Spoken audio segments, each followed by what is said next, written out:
viral dangal is underway between two of India's most iconic wrestlers, Sakshi Malik and Babita Phogat.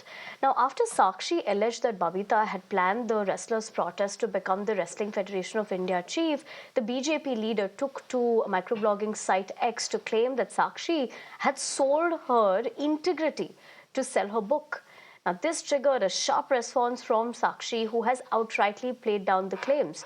Speaking exclusively to Times Network, the 2016 Olympic bronze medalist has clarified that Babita's claims have no legs. She also emphasized on the fact that the truth can never be suppressed and doubled down on her stand that the former WFI chief Brij Bhushan Sharan Singh was a serious offender. Listen in.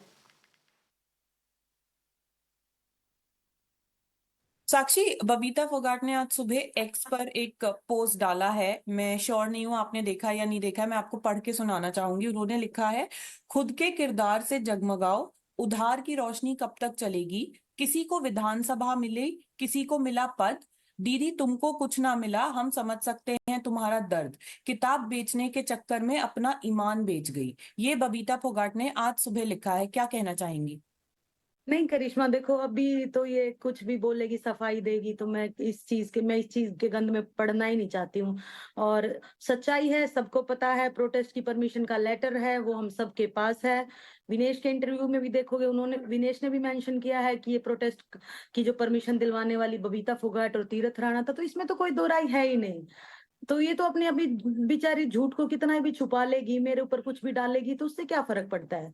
तो मैं इस चीज का reply देना सही नहीं समझती हूँ कि जो मेरी सच्चाई थी वो मैंने बता दी। मैं ये कहना चाहूंगी कि ठीक है, वो उनकी प्रतिक्रिया है, लेकिन जो सच्चाई है वो तो छुप नहीं सकती, ये तो सबको पता ही है। आप रेसलिंग में जाके किसी को भी पूछ लो कि जब पहला प्रोटेस्ट हुआ था तो ऑलमोस्ट सभी रेसलर्स आए थे, जूनियर से लेके सीनियर, सभी मेडलिस्ट, सबसे किसी से भी पूछ लो जाके कि वो प्रोटेस्ट उस दिन स्टार्ट किसने करवाया था, कौन था उस प्रोटेस्ट के पीछे।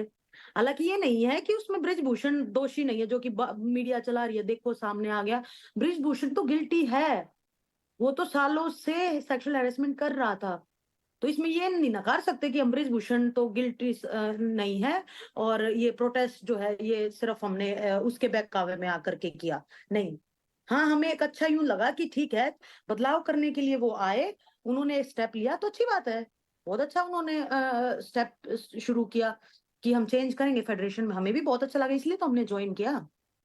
साक्षी, आपने ब्रिजभूषण की बात की, आप आज खड़ी हुई हैं उन लड़कियों के लिए जिनको ये सब ना भुगतना पड़े जो आपने भुगता है।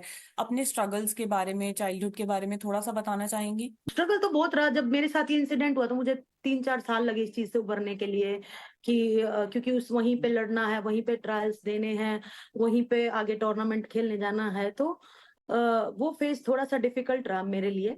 आवाज इसीलिए नहीं उठाई, मुझे पता था अगर मैं आवाज उठाती तो आज मैं एक ओलंपिक मेडलिस्ट नहीं बैठी होती, मुझे वहां पे ही बिल्कुल खत्म कर दिया जाता। तो इसीलिए मैं चुप थी, और जब सही समय आया तो हमने आवाज उठाई। देखिए, ये कहना चाहूंगी, साक्षी मलिक बेबुनियाद आरोप लगा रही है और कल को ये भी कह सकती है कि नहीं, यौन शोषण के आरोपी बबीता ने लगवाए, और उसके बाद फिर ये भी कह सकती है कि नहीं, शोषण ही बबीता फोगाट ने किया है। कितने उनके आरोपों, बेबुनियाद जो आरोप बार बार लगा रही है। साक्षी मलिक ये भी कह सकती है कि नहीं, गंगा में बहाने का मेडल, जो देश के मेडल थे वो गंगा में बहाने का प्लान भी बबीता का था। मेरे नाम के बगैर तो उनकी किताब भी लॉन्च नहीं हो रही है, तो उनको, मुझे लगता है, मेरे नाम से कुछ ज्यादा ही प्यार है। और मेरे पास कोई पद नहीं है, क्योंकि सारे पद जिन पदों की बात कर रही है साक्षी मलिक तो खुद ये एक इंटरव्यू में कह चुकी हैं कि मैं भी अध्यक्ष, WFI के अध्यक्ष बन सकती हूँ।